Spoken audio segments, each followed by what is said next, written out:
বেসরকারি স্কুলগুলিকে 20% ফি কমানোর নির্দেশ দিয়েছে কলকাতা হাইকোর্ট। করোনাকালে দীর্ঘ লকডাউনের জেরে আর্থিক সংকটে অধিকাংশ মানুষ। এই পরিস্থিতিতে বেসরকারি স্কুলের ফি দিতে প্রতিকূলতার মধ্যে পড়েছেন অনেক অভিভাবকই। কলকাতা সহ রাজ্যের বেসরকারি স্কুলগুলির বিরুদ্ধে অতিরিক্ত ফি নেওয়ার অভিযোগ। অনলাইন ক্লাস হলেও টিউশন ফি ছাড়া আনুষঙ্গিক ফি নেওয়ার অভিযোগ ওঠে রাজ্যের ছোট বড় সমস্ত বেসরকারি স্কুলগুলির বিরুদ্ধে। তাই করোনা আবহেও গোটা রাজ্য দেখছে অভিভাবকদের ফি বৃদ্ধির প্রতিবাদ বিক্ষোভ।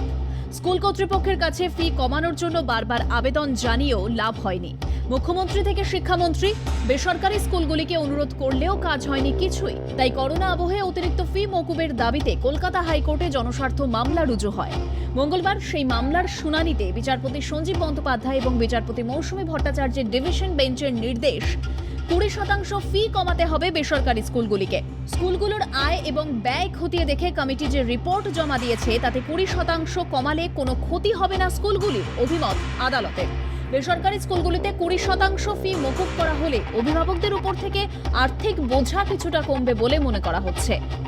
অভিরূপা হাজরার রিপোর্ট, ক্যালকাটা টেলিভিশন নেটওয়ার্ক।